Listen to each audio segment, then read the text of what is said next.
E aí, família, vamos lá? Tá na hora do vídeo.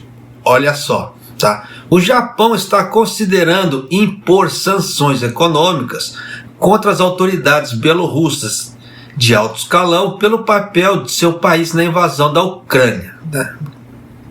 E também está discutindo se aceita refugiados ucranianos. Essa parte aqui é o que eu queria trazer para você, tá? Na parte dos refugiados.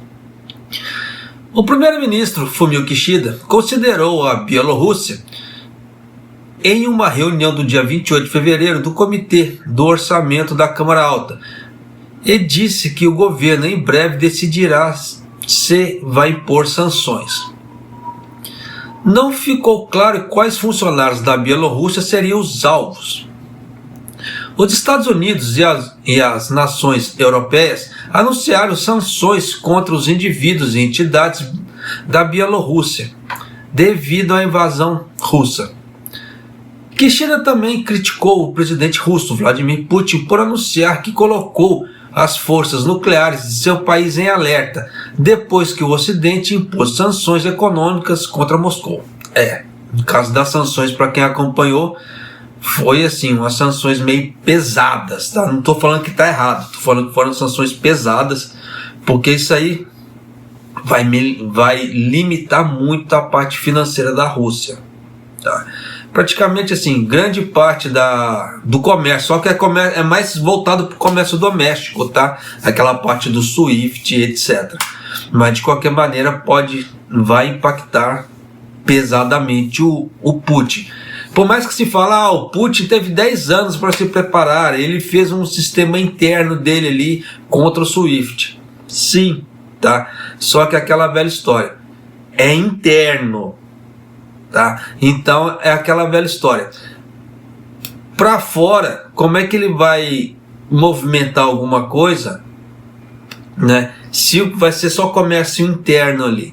Então comércio com os outros países praticamente assim, zero. E aí, como é que entra dinheiro de fora? Não entra dinheiro de fora.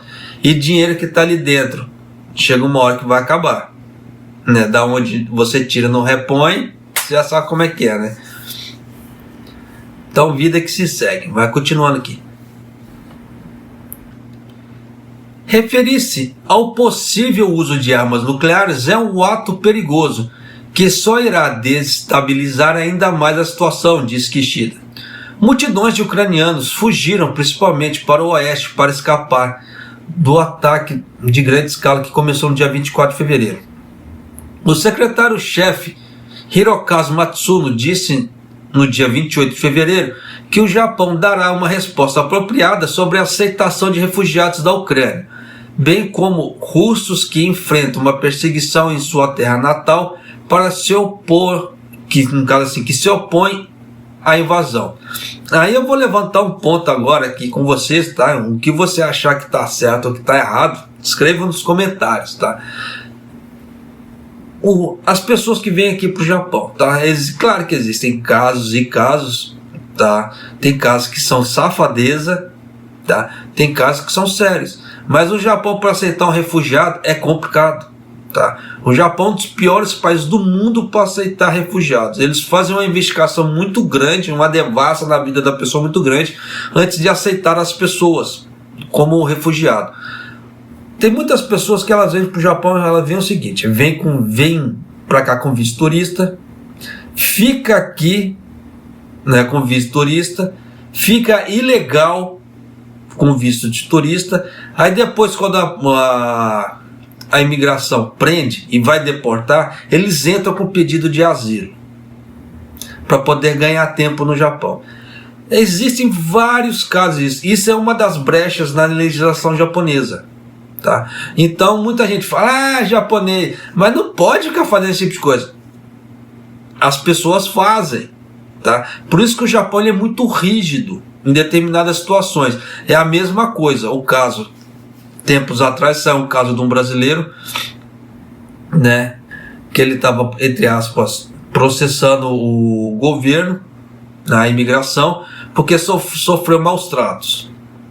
Mas é aquela velha história. O brasileiro falou assim, eu não vou ser transferido para outro para outro local. Quem manda é o governo japonês, não é a pessoa, né? A pessoa fala assim: eu quero ficar nessa cadeia aqui, é aqui que eu vou ficar. Japão não é Brasil. Simples assim. Aí a pessoa apronta, né? Aí como é que se fala assim? Então, sofre uma série de agressões, que eu falo assim: o governo vai pegar rígido em cima da pessoa, os oficiais vão pegar rígido em cima da pessoa. Aí nisso é aquela velha história, tá? Faz birrinha porque não quer ser transferido, acaba tomando uns tapas, né? Que isso infelizmente acontece, e quer passar por bonzinho. Tá? É aquela velha história que eu sempre falei para as pessoas. Não estou puxando o saco de japonês, mas é aquela velha história. Você veio para o Japão, você tem que se adaptar às leis do Japão.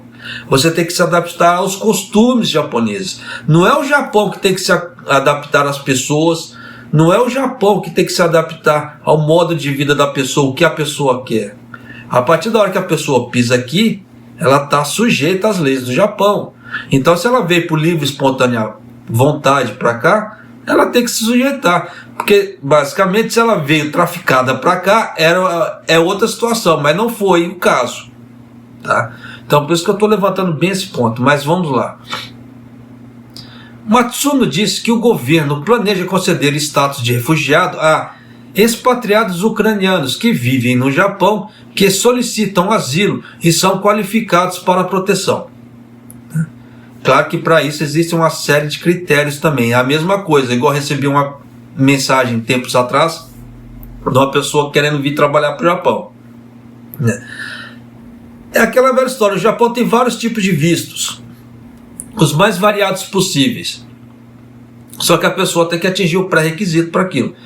Japonês precisa ser descendente para vir trabalhar no Japão? Não, não precisa. Tá? Principalmente nessa altura do campeonato também. Tem saído bastante reportagem, entre aspas, tá? Que o Japão está recrutando, né, mão de obra especializada, né, mesmo de qualquer parte do mundo. Não é só da parte dos asiáticos, não, de qualquer parte do mundo. Tá? Professores, pesquisadores, etc. Eles estão recrutando. Tá? E como eles falam no caso, programadores também. Tá? Você vê que na guerra da Ucrânia agora, eles foram, como é que se fala? Eles montaram um grupo de TI para fazer ataque cibernético, para proteção. Da mesma coisa a Rússia, você vê que o Anonymous está atacando a Rússia, né? Uma coisa que aconteceu: a Toyota hoje vai parar todas as fábricas, porque diz a lenda que eles receberam um ataque, tá? Um ataque cibernético, um ataque hacker, que meio que desestabilizou a parte do, como é que se fala? De registro deles. Então teve um parceiro comercial, tá, que recebeu, entre aspas, o ataque ali, e a Toyota foi atingida por tabela por causa disso, tá? Porque desestabilizou a parte de compra, venda, remessa. Então eles não sabiam mais como é que estava a situação, então teve que parar-se tudo, tá? Então você vê que são áreas que o Japão vai aceitar as pessoas de bom grado, tá? Mas é aquilo, tem que atingir os pré-requisitos. Da mesma forma que a pessoa me perguntou: japonês, como é que eu faço para me ter o visto permanente? Tá? Só que eu não sou descendente, não sou casado com descendente, tá? Eu quero trabalhar no Japão, quero o visto permanente. Aí são outros critérios, tá? O critério do visto permanente para a pessoa que vem para cá, que não é descendente, não é casado, são outros critérios. Igual no caso do critério da pessoa que é casada, né? No caso, por incrível que pareça, tá? Se a pessoa não como é que se fala? Pelo menos a lei antiga, se mudou, não sei. A pessoa que não era descendente, tá? Que é casada com descendente, basicamente, com 3 anos ela poderia entrar. E o descendente é com 5. Tá? É umas coisas assim meio loucas, tá? As regras do Japão. Só que para a pessoa, né, que não é descendente, não é que vem para cá trabalhar, são outros critérios. É um critério de pontuação que tem. Tanto que tem isso na página da Relações Exteriores, tem na página da imigração. É um pé no saco para achar. tá? Mas eu já trouxe isso em vídeos muito antigos, mas tem esses critérios, da mesma forma que a parte de pontuação também, para conseguir vir trabalhar no Japão, tá? Claro que essas regras estão mudando, principalmente que a coisa assim está mudando muito rapidamente aqui no Japão, as leis e as regras. Você vê que hoje, tá, houve a reabertura de fronteiras. Eu gravei um vídeo muito extenso de 1h30, tá, quase 1h40, falando das regras novas, até do sistema novo ali, né, para emissão do antigo Shin Sassomisho, que mudou o sistema, tá? Tanto que tem várias partes ali que as pessoas meio que desacreditaram, tá? Mas é aquela velha história. Eu já gravei o vídeo de fontes do governo, oficiais do governo, tá? Já para as pessoas assim, terem ciência do que eu estou falando. Eu sempre prezei por essa parte, tá? Do critério das informações. Eu não saio trazendo qualquer coisa, a fonte do tiozão do Zap, tá? São fontes fidedignas, tá lá no vídeo, tá? Então acredite quem quiser também nessa parte. Aí, vida que se segue também. Mas continuando aqui. Ele também disse que, mesmo que o reconhecimento seja negado pela Convenção Internacional sobre o Status de Refugiados, o governo japonês planeja permitir que os ucranianos que buscam asilo permaneçam no Japão como casos que exigem consideração humanitária. Então muita gente vai ganhar visto para ficar por lá de cá, tá? Até porque tem essa história também da falta de mão de obra, isso aqui já vai unindo o útil ao agradável. Agora, se vai ser um visto que vai dar, como é que se fala assim, liberdade para a pessoa morar no Japão indefinidamente, ou se vai ser um visto temporário, eles não dizem, tá? Porque quando deu aquela crise, que no outro país, eu não lembro agora o país, que o Japão teve que sair correndo para buscar os japoneses lá, vieram muitas pessoas do outro país lá também. Eu não lembro se foi daquela parte do Talibã ali, quando o Talibã invadiu lá e tomou tomou o poder ali. Eu não lembro o nome do país. Muita gente veio para cá, só que veio com status de refugiado temporário. O Japão deu deu asilo temporário. Então o que acontece? Esse povo vai voltar para casa, tá? Eles vão mandar de volta para casa esse povo. Teve uns que já foram mandados de volta, né, para lá. Então, vamos ver o que vai dar aqui, tá? Da mesma forma que a parte, financeira. Se preparem que já vai ter muitos aumentos por aí, tá? Igual, por exemplo, eu não vi, tá? Não vi assim as outras emissoras, mas a Japan Times, por exemplo, ela anunciou, tá, aumento para o mês de abril já. Eu não vi as outras emissoras falando, tá? Por isso que eu nem postei. Estou comentando aqui porque a Japan Times soltou isso, falando que 7 das 10 empresas de energia no Japão já anunciaram aumento, que vão anunciar aumento para abril. Então, como só foi uma emissora que soltou e todas as outras não soltaram, eu não soltei aqui no canal, tá? Porque eu não vi as outras emissoras soltando. Mas pode ser que em abril tenha um novo aumento, tá? Da energia e do gás. Então, como é que vai ficar? Só Deus sabe. A mesma coisa a parte de grãos, principalmente a parte de trigo, tá? A parte do trigo e derivados do trigo, no caso farinha, etc., pode ser que sofra um aumento muito grande também. Só para vocês terem ideia, para quem acompanha a parte econômica, etc., deve ter visto que 1/3 das exportações para o mundo todo da farinha, no caso assim, do trigo, sai da Rússia e da Ucrânia. Sai da Rússia, né, basicamente. A Ucrânia já é uma outra parte de grãos, mas sai da Rússia, 1/3.